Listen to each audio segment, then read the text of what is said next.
Let's talk about personal branding. You've heard this advice, be the face of your practice. Your practice needs a personal brand. People buy from people. Tell your story. We do incredible storytelling, right? You've heard that your story need to be wrapped up in your practice's identity, and there has to be the human behind, like the face behind the company type thing. And I'm here to completely debunk that myth because building your dental practice on a personal brand is a terrible idea. Here's why.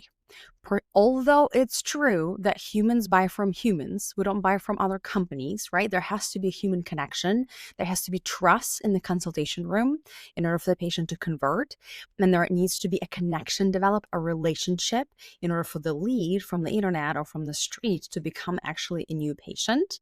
Although this is true and people don't buy from companies, we buy from humans, you want to humanize your brand. You don't want to build a personal brand. There's a difference. And here's what I mean by that. Personal brand is not scalable. Personal brand means that the brand that your practice always depends on you, your face, your voice, your presence. And if you don't want to die treating patients, if at some point you want to exit your practice and you want to retire, not just drop dead in the middle of fixing people's teeth, which I hope you do, then you need to have an exit strategy. And if your entire practice's success is tied to you in your life, in your personality, we have a problem. Because your brand, your personality is not scalable, is not licensable, it's not sellable. That's why you never want to name your practice your last name. Dr. K Orthodontics, it's the worst idea. Name it anything else, Smiles Orthodontics, anything, but your last name. Because when you're going to sell it to another guy or even a private equity, there's that name. And there's a brand recognition. So that meaning if the new doc is going to try to change the name or the PE is going to change the name, you're going to lose that reputation that your practice has built. That brand, the voice, it's going to be lost. That's part of the equity, that's part of the goodwill, is buying that reputation. So you want to be thinking about how you're naming your practice, but also you want to be thinking about your involvement. So whenever you want to grow your practice and you're thinking about marketing, any kinds of marketing, online marketing, ads, website, SEOs, social media, any of that type of marketing, you want to develop a brand, not a personal brand.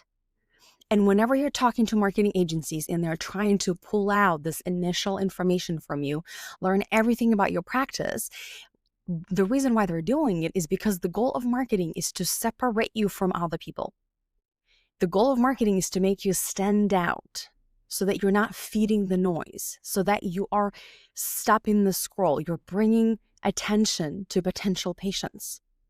And how are they going to do it if you're not giving them anything specific? So they will ask you specific questions about your story and how you build your practice. They're going to try to grab onto anything to work with so they can package your practice in an appealing packaging that sells. And what 99.9% of you are doing is you don't have a niche. What I teach in all of my spaces, you don't have a specific proprietary philosophy. You're not known for something narrow. And so you go with broad and then you go with personal. And that's how we keep spending time on figuring out which ads work and which ones didn't, and why we're still not getting as many new patients as we want. And the marketing agency is going to tell you, well, it takes time. It doesn't take time. It takes precision. It takes specificity. It takes micro, high value problems of your patients. That is branding. That is premium positioning. That is what I do.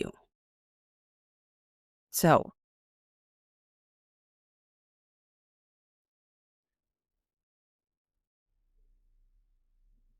That is branding. That is premium positioning. That is authority building tools. That is what I do. So, my friend, if you are thinking that you have to share your personal story and you have to do all the behind the scenes with your private life, let's zoom out. Be very aware of building a personal brand versus a brand. Your practice is a standalone business. It has its own voice, it has its own tone, it has its own identity. The eight-figure dentist is not me. My identity is infused in the eight-figure dentist. A lot of the copy that you read, right, the content is bold and it's audacious and it's spicy. That's my personality. I'm the trailblazer. But it's not fully me because it's a brand. Because it's sellable. That's how I can scale it. That's how I can hire more coaches to help me help you. Because they're following my frameworks. They're following the 8-figure exam proprietary power method to teach you how to convert at 90 to 100%. They're following my $1 million patient acquisition system. They're following my niche marketing frameworks, my authority positioning methods.